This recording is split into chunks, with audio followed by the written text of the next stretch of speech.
Era la madrugada del 16 de septiembre de 1810 en el pequeño pueblo de Dolores, en el corazón de Nueva España.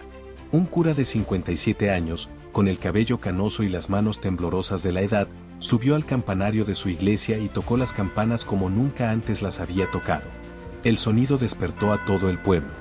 Los habitantes salieron de sus casas desconcertados, preguntándose qué emergencia había ocurrido.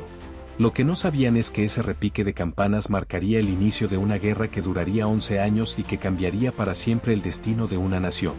Miguel Hidalgo y Costilla estaba a punto de pronunciar las palabras que encenderían la llama de la independencia mexicana. Miguel Hidalgo no parecía el típico líder revolucionario. Era un sacerdote católico, educado en los mejores seminarios, que había pasado décadas sirviendo en parroquias rurales. Pero debajo de su sotana negra latía el corazón de un rebelde. Hidalgo era un intelectual ilustrado que hablaba varios idiomas, leía filosofía francesa, y había absorbido las ideas revolucionarias que estaban sacudiendo Europa y América. Veía cómo España sangraba a México, extrayendo su oro y plata mientras mantenía a los mexicanos como ciudadanos de segunda clase. En Nueva España, existía una jerarquía social rígida.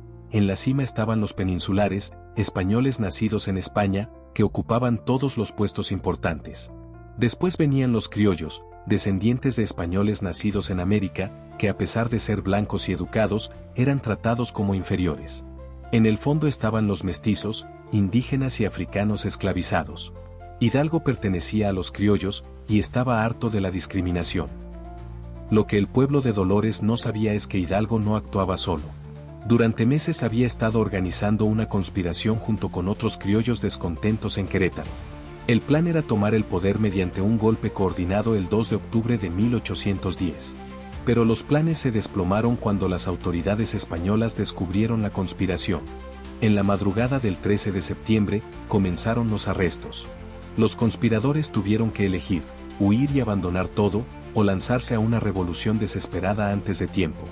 Hidalgo eligió la revolución. El 15 de septiembre por la noche, recibió la noticia de que los españoles venían a arrestarlo. No tenía ejército, no tenía armas, no tenía plan militar. Solo tenía su iglesia, su pueblo, y una convicción férrea de que había llegado el momento de actuar. Cuando las campanas de Dolores despertaron al pueblo esa madrugada del 16 de septiembre, Hidalgo se dirigió a la multitud reunida frente a la iglesia. Sus palabras exactas se han perdido en la historia, pero el mensaje era claro: había llegado el momento de liberarse del yugo español. Mexicanos, ¡viva México! ¡Viva la independencia! ¡Muera el mal gobierno! La multitud estalló en vítores. Campesinos, trabajadores, indígenas, todos se sumaron al grito. En cuestión de horas, lo que había comenzado como una reunión improvisada se convirtió en una turba de miles de personas armadas con machetes, palos, piedras, y una furia contenida durante siglos. La guerra de independencia había comenzado. Lo que siguió fue extraordinario. El ejército de Hidalgo, si se le podía llamar así a esa multitud desorganizada, comenzó a marchar por el territorio novohispano, y su número crecía exponencialmente. En Atotonilco, Hidalgo tomó un estandarte de la Virgen de Guadalupe y lo convirtió en la bandera de la revolución. Era un movimiento genial. La guadalupana era venerada por todos los mexicanos, especialmente por los indígenas.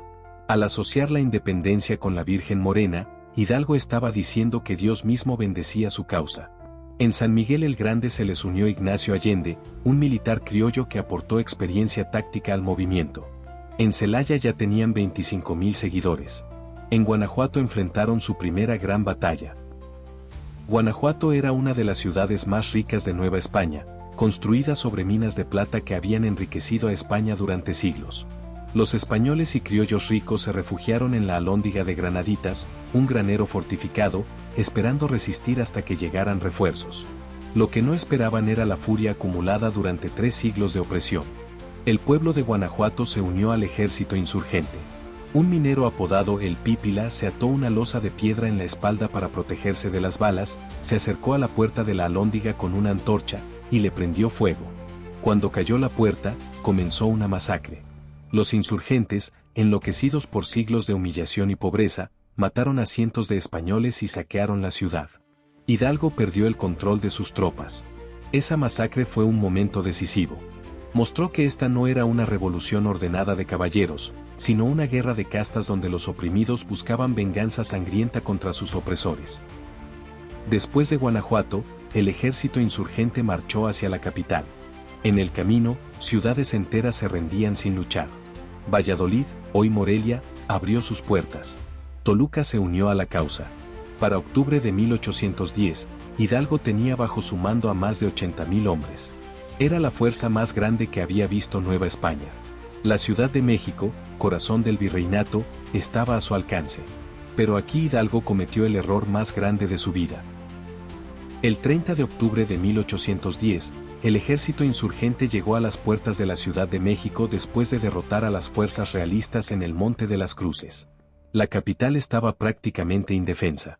Los españoles se preparaban para huir. Hidalgo tenía la victoria al alcance de la mano. Un último empujón y la independencia sería suya. Pero no atacó. Las razones exactas siguen siendo un misterio histórico. Algunos dicen que se horrorizó por la masacre de Guanajuato y temía que sus tropas saquearan la capital. Otros creen que se dio cuenta de que no tenía un plan para gobernar después de la victoria. Lo cierto es que ordenó la retirada. Ese momento de indecisión fue fatal. Le dio tiempo al gobierno virreinal de reorganizarse, traer refuerzos y lanzar una contraofensiva devastadora. Lo que siguió fue una serie de derrotas militares. En Aculco, el ejército realista aplastó a los insurgentes. En Guadalajara, Hidalgo intentó reorganizar el movimiento, pero las divisiones internas y la falta de disciplina militar pasaron factura. El 17 de enero de 1811, en Puente de Calderón, el ejército insurgente sufrió una derrota definitiva. Hidalgo, Allende y otros líderes huyeron hacia el norte, esperando llegar a Estados Unidos para reagruparse. Nunca llegaron. El 21 de marzo de 1811 fueron capturados en Acatita de Baján, Coahuila, traicionados por Ignacio Elizondo, un oficial que aparentaba ser su aliado. El juicio de Hidalgo fue tanto legal como teatral. La corona española quería hacer un ejemplo que desalentara futuras rebeliones. Como sacerdote, Hidalgo fue juzgado tanto por tribunales civiles como por la Inquisición. Fue acusado de traición, herejía y de causar la muerte de miles de personas. Su defensa fue simple: había actuado por amor a su patria y para liberar a su pueblo de la opresión. El 30 de julio de 1811, Miguel Hidalgo y Costilla fue ejecutado por fusilamiento en Chihuahua. Sus últimas palabras fueron: aunque me quiten la vida, no me quitarán el honor. Pero la muerte de Hidalgo no extinguió la llama de la independencia. José María Morelos, otro sacerdote, tomó el liderazgo del movimiento insurgente y lo transformó completamente. Morelos era todo lo que Hidalgo no había sido: estratega militar brillante, organizador político y visionario constitucional. Bajo su liderazgo, la insurgencia se convirtió en una guerra de guerrillas disciplinada que mantuvo en jaque al gobierno virreinal durante años. Morelos no solo luchaba por la independencia, sino por una sociedad más justa. Abolió la esclavitud, eliminó las castas y declaró la igualdad de todos los mexicanos ante la ley. Sus ideas estaban siglos adelantadas a su tiempo. En 1813, Morelos convocó el Congreso de Chilpancingo, donde por primera vez en la historia se declaró formalmente la independencia de México. El documento, redactado principalmente por Carlos María de Bustamante, establecía que México era una nación soberana e independiente de España. Pero Morelos cometió un error similar al de Hidalgo: se involucró demasiado en la política y descuidó la guerra. En 1815 fue capturado, juzgado y ejecutado como su predecesor.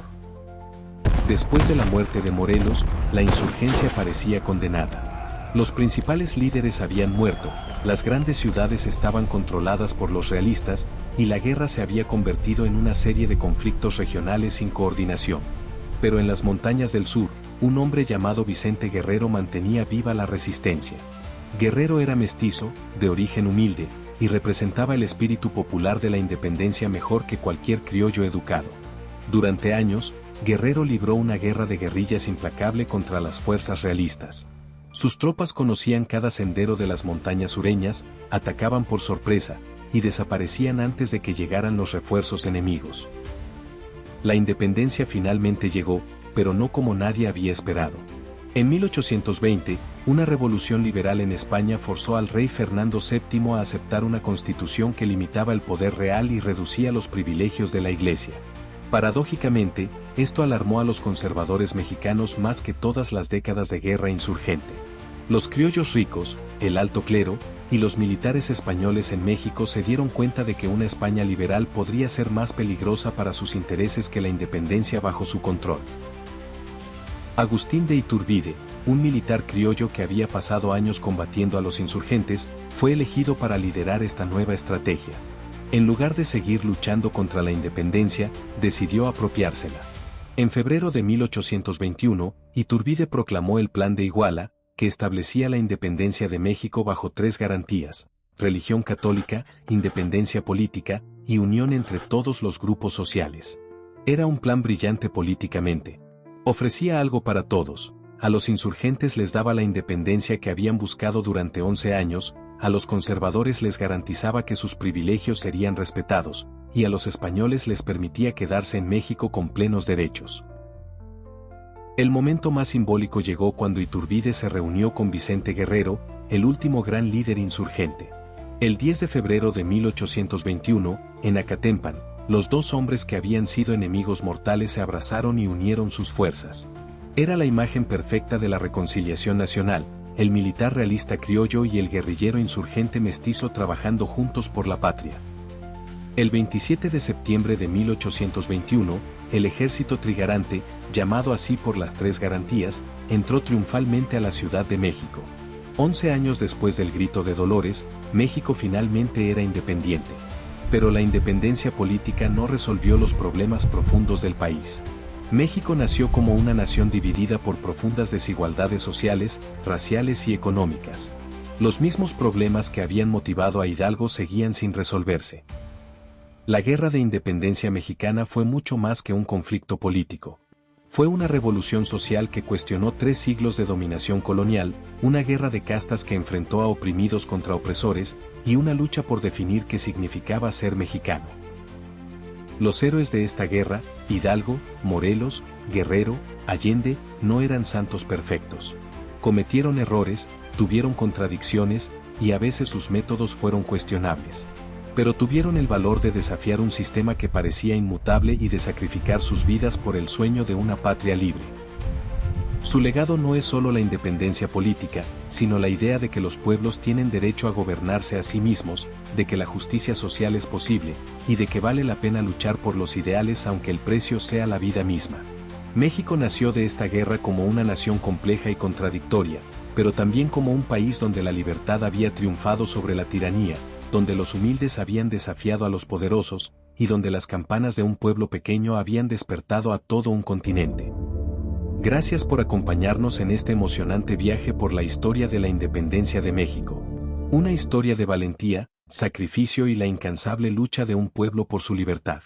Esperamos que este relato te inspire a seguir explorando las raíces de nuestra nación. Nos vemos en el próximo episodio.